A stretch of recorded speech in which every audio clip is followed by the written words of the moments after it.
It's only mid-March. Actually, I think it's past mid-March, and I'm putting in the first crop for the spring, which in northeast Georgia is about almost 2 months late.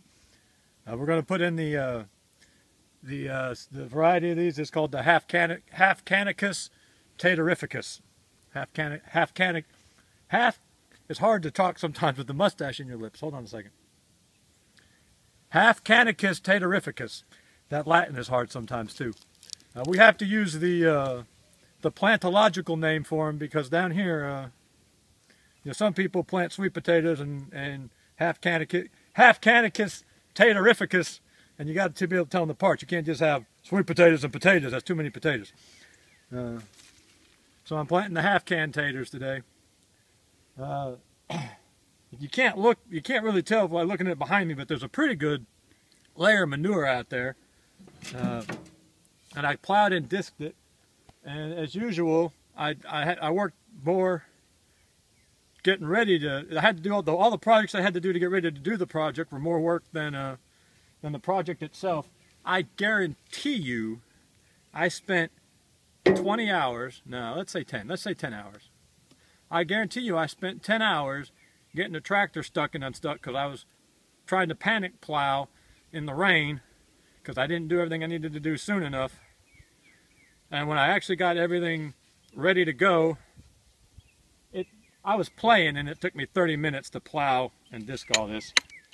So there's a lesson in that most of you don't have to learn, but I have to learn every year. All right, let's get this planted. Show the potatoes. Well, as usual, I bit off more than I can chew. We bought our seed potatoes at Walmart, and we went through Walmart, the lawn and garden section. I was like, ooh, purple potatoes! There's some other color too, wasn't there? There's red and... Well, anyway. The mix. It's like, get them all! Get them all!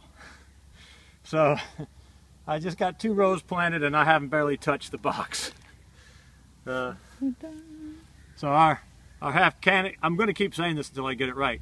Our Halfcanicus, why can't I get that? Our Halfcanicus Taterificus has never done well for us. As much as we like Halfcan himself, his taters have never produced for us. They always grow up and they look really good and then they just die all at once. They turn yellow and they're gone in a week. And you might maybe get your seed out of them if you dug it all back up. But it's kind of a waste of time to dig the seed back up because you're going to plant it again and have the same thing happen. That has happened to us at least 4 times, maybe 5 times. We're going to try again this year. I've got more manure up here. We're going to pay attention to keeping water on them. Maybe that's part of it. If it doesn't work this time, I don't know what to do or what to say. We'll shoot another video when I get this all done. I'm expecting to get 4 more rows right here, I think. Maybe only 3. And then we'll have to decide if we want to move down a little bit or maybe just let some of the seed go to waste. I'm not sure. I haven't counted how many. 1, 2, 3, 4, 5, 6, 7, 8, 9, 10, 11, 12, 13. So I covered those up down there. There's about 30 per row here. So 60, 90, 120, 150. I got 3 more rows in. So if I had 5 rows total, we'd have 3 times 5.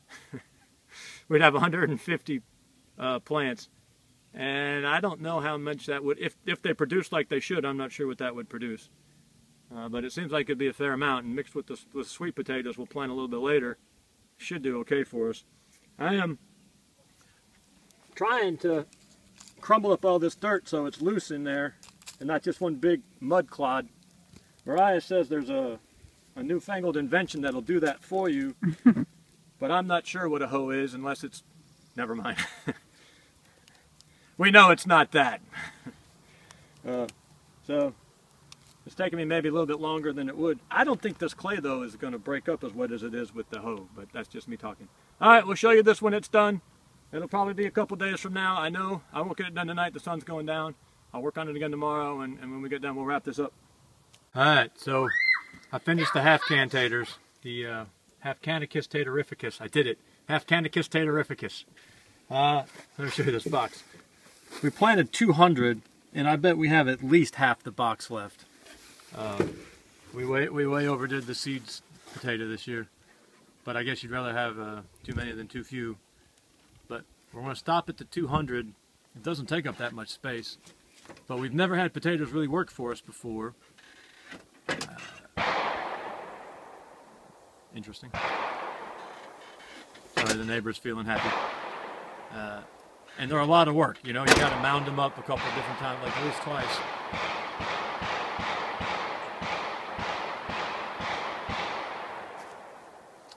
You got to mound them at least twice. And then, since I've never produced before, that's kind of a lot of work without a whole lot of reward. Reward, thank you. A whole lot, yeah, a whole lot of work with a whole lot of potential for reward. Let's say that. However, last year corn did really, really well here, and we've never had corn do well before. And it was a really wet, cooler year. Not cool, but cooler. You know, we didn't get those 100-degree days.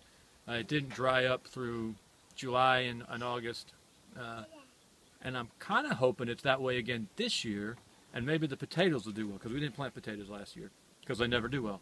So if we have a less hot, let's say less hot, cooler is a little misleading. Let's say if we have a less hot and wetter year again, maybe these potatoes will produce, I said potatoes, I'm sorry, maybe these half cans will produce for us. And if they do, I'm not sure what you should get out of each plant. Surely 2 pounds isn't unreasonable, though. So, I don't know. I shouldn't even speculate. But if they produce, we'll have a lot of potatoes. Men, we appreciate you. Thank you.